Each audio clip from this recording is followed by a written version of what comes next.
Hi, all. Good evening. Welcome to today's live. I'm Priyanka Changya, co founder HEN. HEN stands for Her Entrepreneurial Network, and we bring engaging conversations to you every week through our members. And today's guest is Ritika Khurana. Ritika, hi, a very warm welcome to today's live. Hi, Priyanka. Thank you for having me here, and thank you to Hen and providing women entrepreneurs this amazing platform to engage, to share their stories, and nurture each other. Thank you, Ritika. So, for those of you, Ritika is the founder of TheWorkshop. She is somebody who has quit her corporate career and started with her passion, which is bringing a change in the education sector. And we are really curious, Ritika, first to know what is it that you do? As Priyanka has said, my name is Ritika Khurana. So, I'm an engineer by education who worked in the telecom software industry for almost 14 years, working with giants like Qualcomm, Nokia, Alcatel. Then, around 6 years ago, I quit my corporate career and became a full-time mom, and that led me to found this program called The Workshop. So, through the workshop, I design immersive learning experiences for children through schools or through after-school programs. Wonderful. And that's why today's topic of conversation, guys, is how to make our kids future ready. But Ritika, why don't we first, why are we discussing this? What do we mean by future ready kids? And why is this so important today, more so than yesterday? Yeah. Priyanka, let me ask you, do you know what are the most high-paying jobs in the current times? I would say AI, tech, and anything to do with social media. I think these are the kind of jobs that are and coding. I think those are some of the highest paying jobs currently. Right. So the jobs, some of these, the most high-paying jobs are like, that of a cybersecurity expert Yes, or of yes, a data science engineer, yes, or an AI engineer or a yes, machine learning expert. So yeah, these jobs did not even exist 10 to 15 years ago.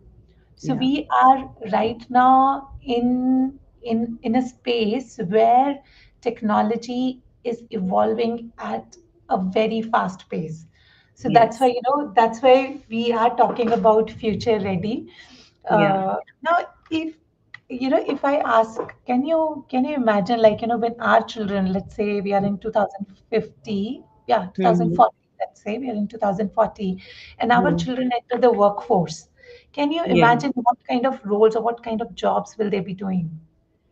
I really can't begin to imagine, honestly, Ritika, because growing up, we were so used to going Hmm. to the bank, right? And Yeah. now everything is already digital. I don't think I even visit my bank once in a year, right? So now Hmm. the Hmm. world has already changed so much, and with AI and the way the world is moving, the kind of innovations that are happening, I can't even begin to imagine what the world will look like. Forget what Hmm. kind of jobs my kids will have. I can't even imagine what the world around us will look like in 15 years, right? Yeah. So, yeah, even a decade later, the kind of advancements that are coming in. So, it really makes me wonder as a mother that what can I do, because a lot of things seem redundant now, right? Frankly speaking, what they are studying, how they are studying. I feel if it continues the way it was in our time, then it's not really what the kid is getting ready for. So, what are some of the things that you observe when you are dealing with children, or the entire education patterns that you're seeing in various schools? What are some of your key observations? Priyanka, like as you said, I completely resonate with what you've said right now Yeah, because, our children cannot keep learning the way we were learning. yeah, It definitely needs to evolve. It definitely yeah, needs to, I'll say not just evolve, it really needs a complete revamp. The education yeah. system needs a complete revamp. And why Hmm. it needs is that we've already spoken about it, that, we like, I imagine my daughter to be doing something like maybe an AI ethics expert, or maybe a augmented reality architect, all these Hmm. things. So we can't really predict how Hmm. this job market will evolve. So Hmm. how can we, write down that these are the skills that my children need? Can Yeah. we say that, numeracy, literacy, or Hmm. the ability to ace a structured format exam, will that prepare my children for future? So that's Definitely not. that's the biggest question that we Hmm. as parents need to Hmm. ask ourselves, that what Yes. is it that what are Hmm. the key skills that I am Hmm. building or I am aiming to build in my child, because Yeah. everybody else is a I'll say is a secondary participant in the journey of nurturing your child. You are the Definitely. primary person. You are the one who Yeah. chooses the school. You are the one who chooses that which after school program I want to enroll my child in. So we Yeah. need to be very clear that what are the key skills that we are trying to develop. So, on that note, Ritika, why don't you shed some light on what are some of the skills that you observe would be helpful for the children if they start working on it from today onwards, right? Hmm.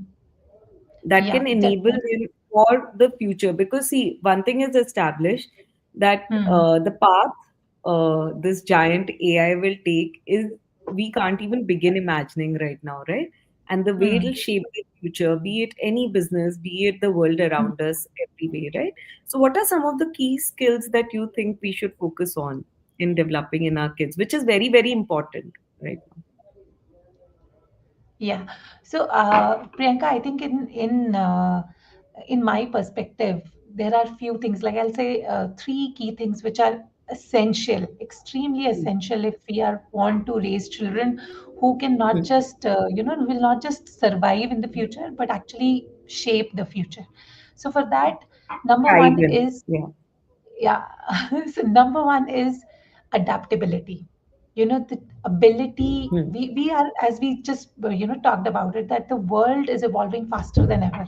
So if the child is Yeah. adaptable, if the child Hmm. is ready to learn, if the child is ready to Hmm. explore, if the child Hmm. is uh, not scared of taking on new challenges, then Hmm. they will be ready to take on and, like we say, change as the future evolves. Like if we talk about you and me, when Hmm. we like Hmm. I when I started my engineering, we used to have that Hmm. one compactor desktop and we used to have these chat rooms. So if Yeah. I didn't know how to use this technology, what I'm doing right now, or if we didn't evolve and if we were not ready to learn with that, Huh. then we will be left behind. Yeah. So adaptability and the ability to be a lifelong learner. So that's number Very. one.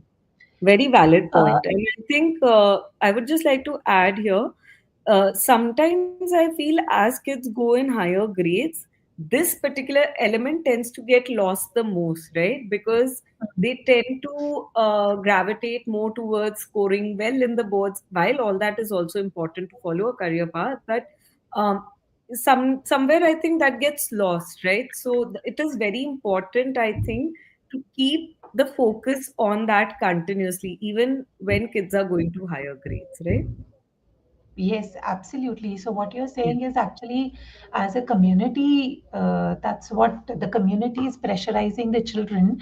And Yeah. again, I'll again say that we forget keep what is the purpose of education? Why are we Yeah. sending our children to school? So Yeah. the purpose shifts from experiences or from creativity or from nurturing curiosity to scoring in a standardized exam. So Yeah. that's why that shift is there. That's why that entire shift is there, because the expectations from students or children Mm. uh, Mm. change. Yeah. Yeah. So What is we your we second talk point? about adaptability. Yeah. Okay. Second is resilience. I think Okay. resilience is a very, very important skill which needs to be built in children. Mm. We as parents are on a continuous I'll say on Mm. on an endeavor to make our children successful. And in Mm. that, endeavor, we are not letting them make their choices. We are Hmm. not letting them make mistakes. So let them Hmm. make mistakes, let them know Hmm. how to handle failure. Let them know how to revive or how to come back from failure. From the So failure. resilience is, again, you have to, definitely look at it that the programs my children are enrolled in, they are challenging. They are Yeah. not just giving them those quick easy rewards, but they should be Hmm. challenging. They should make your child resilient. Okay. So that is Okay. the number two skill I feel that we Yeah. need to focus on. Yeah. Third most important skill.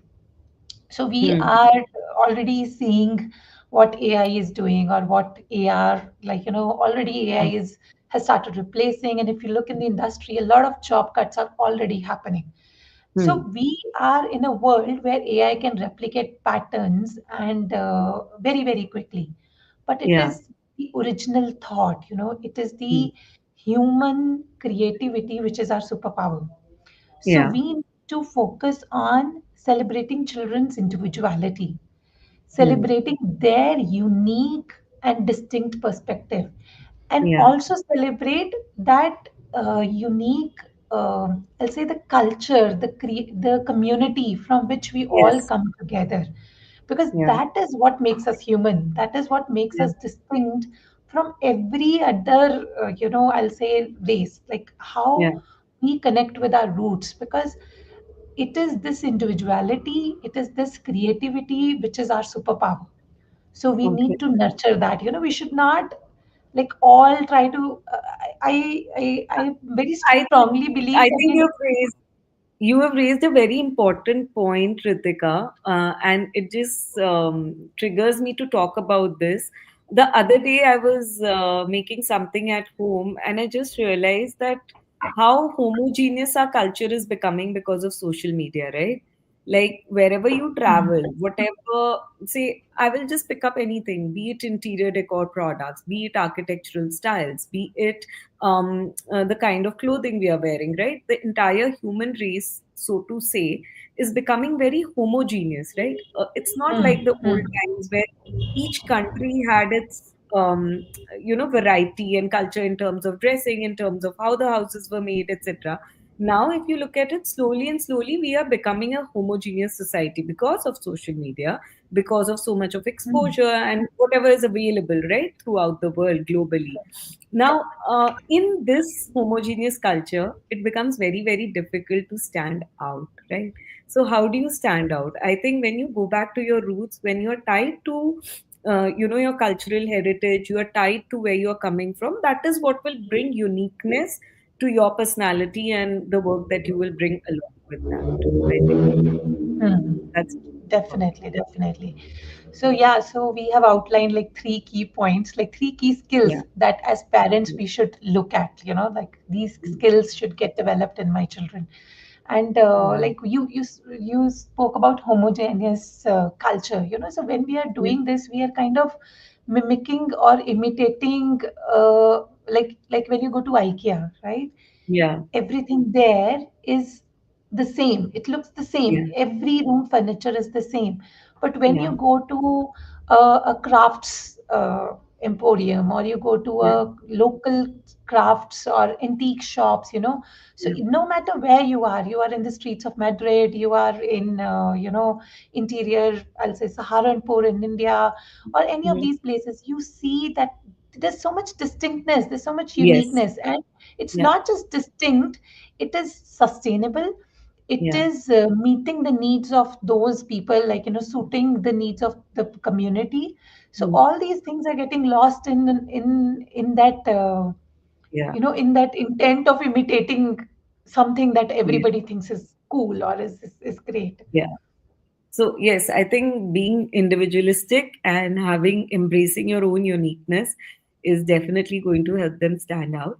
So, how is workshop making this come alive? What are you doing different, Ritika, through your initiative?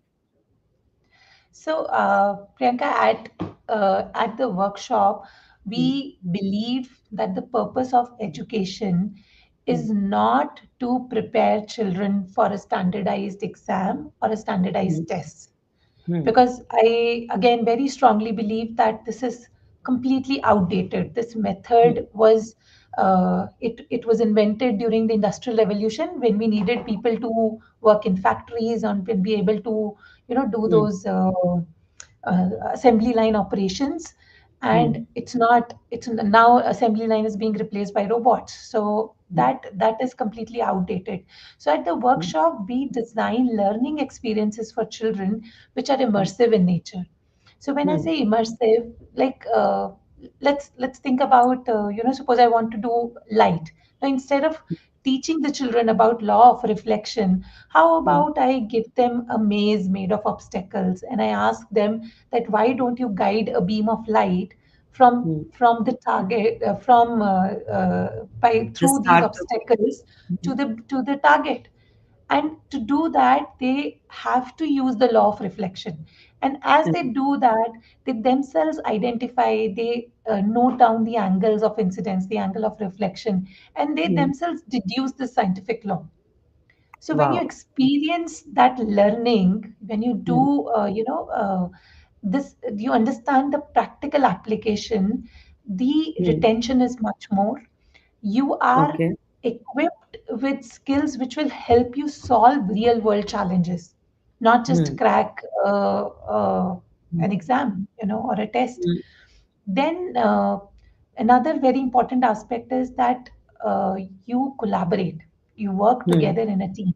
So when you collaborate in a learning program, you are mm, not just building the empathy towards mm, other humans, but again you're also developing the ability to listen to another perspective.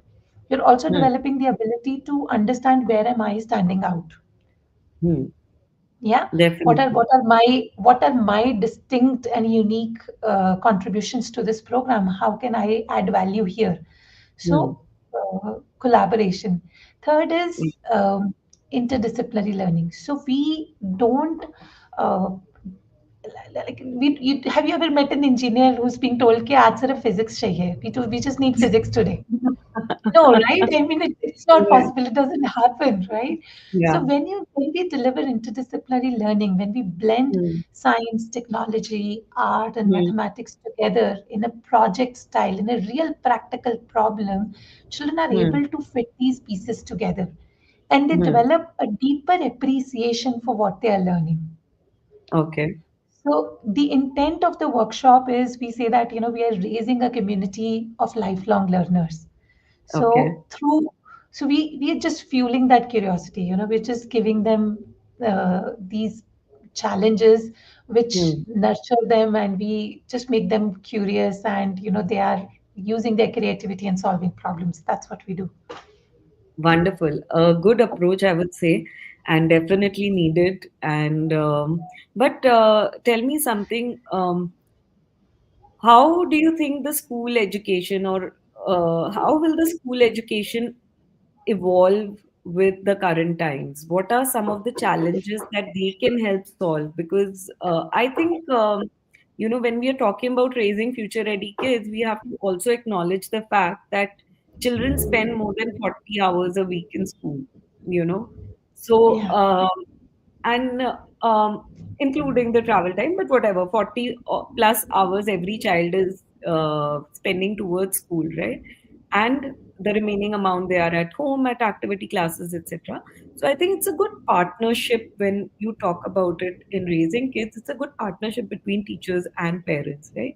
So what roles can schools play to contribute in evolving and bringing out, um, making the children ready to meet the challenges of tomorrow?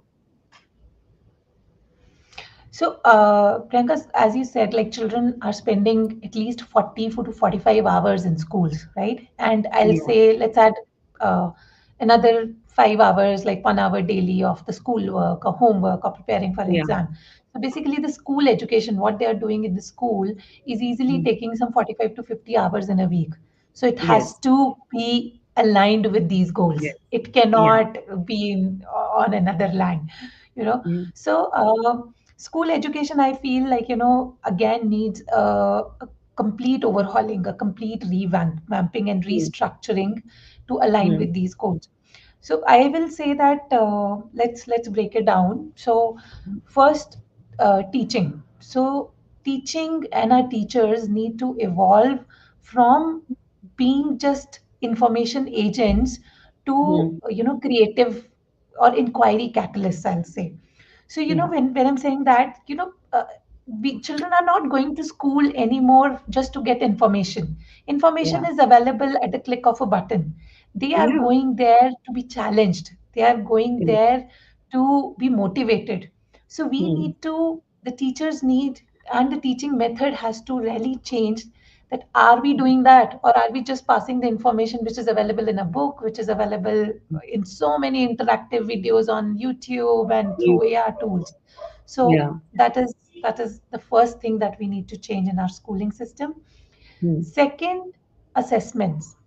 mm, Our assessment mm, system needs to be, our assessments need to completely again changed.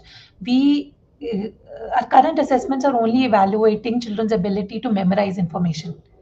yeah, It is the assessment should be evaluating the children's ability to solve creative problems, children's yeah, ability to apply the concepts or the mm, information that they have gathered. So yeah, there we need a complete change in the way assessments or evaluations are done by schools. happening, yeah, Yeah. Then third part, I'll say what we need to change is we need to deploy design thinking. So mm, design thinking should become a part of every school year program. So imagine, instead of looking at your child's report card for the year, yeah, you go to the school and you look at a real problem that the children have solved. For example, it could yeah, be designing an effective playground, or yeah, designing the meal dispersal system in the mm, school cafeteria, or mm, managing, like the 10th graders have designed a dispersal program for the schools which solves the problem of traffic chaos every day outside every school. yeah, So these projects, these design thinking projects should be mm, a mandatory part of every academic year. yeah, Yeah, so that has to, I believe that that is one thing schools can do. mm, Fourth is physical fitness. We mm, cannot have, we are in a world where the entire focus is on comfort. We are having smart mm, homes, smart devices. Our life is becoming so much more sedentary. So yeah, physical fitness or PE cannot be just 2 periods in a week or 3 periods in a week. It yeah, has to be a mandatory part of school education. cool, Every yeah, day, 1 hour of physical education or sports or physical mm, activity has to be a mandatory part. yeah. Uh, yeah. So that's Fit it. body leads to a fit mind. Yes, well said, Ritika. And this is really wonderful and very insightful, definitely. So, last question: as parents, what we should be doing? I think, as parents, we just need to go back to basics. So Okay. somewhere, in our generation, we are in such a hurry to make our children successful. Every parent Mm, wants their child to be successful, but we need mm, to understand that we need to enjoy their childhood. We need yeah. to be, I'll say that yes, be aware of the skills that you're building on your children, because Mm, one, as a parent, you are the one who's deciding the school, mm, the program that your child is going to, what kind of pressure you're going to put on the child to perform in an exam. you know mm, so that is one. Second, be more available, spend more mm, time, mm, not just parents, the entire family systems. Like when we were mm, younger, we were spending a lot of time with our grandparents. Like I think almost every day we were spending at least an hour. We were mm, learning, our traditional skills, whether it was knitting or sewing or crocheting with from our mm, grandmothers. Then from grandfathers, we were learning how to choose the right vegetables, how to negotiate or haggle with the or whatever they knew, like probably even learning. Some people from our generation even know Urdu because that's what they learned from their grandparents. Parents, yeah. Yeah, and now we are telling grandparents that why don't you talk to my child in Hindi? Sorry, in English. Why are Yeah. you talking to them in regional language? Yeah. So just stop worrying about future and be more present with them. Play with Yeah. them, and make them a part of the daily chores in the house. Be let them be grumpy. That's okay. And Yeah. yeah, and then again, like just to remember whatever the child is doing, just remember that has my child learned or experienced something different out of it. So when we, I think we need to have these large sticky goals somewhere, that this Yeah. is what I want for my child. These are the goals. Has my child learned anything, or he's just got a prize for a project which was made by his older Yeah. sister or by a sibling or by me? Mhm. So that is what needs to change at the parenting level. Wonderful. Very, very pertinent points, Ritika. And yes, I hope, we are able to use some of these and focus um, on, building a system, a community where kids can thrive, right? And where the pressures are less. There is a question in the chat, Ritika. Ruchi asks, are these sessions virtual? What you do? So no, our program is all offline because Okay. again, as I said, it's hands-on. So we believe that the child needs to see the teacher. The facilitator has to be there. Yeah. Mhm. Okay, all right. Thank you. I don't think we have more questions in the chat right now, Ritika. But for those of you, if you have some questions, you can leave it in the comments and we'll be happy to get back to those. It was wonderful talking to you today, and we wish you all the best and see you around in the community, Ritika. Thank you so much, Priyanka. And again, I'll thank Hen once more. This is a wonderful platform for I think mothers and women to discuss these real pressing issues and to support and nurture entrepreneurs like us. Mhm. So thank you so much for to Hen for giving me this opportunity. Our pleasure, and yes, thank you. Bye bye. Thank you. Bye bye.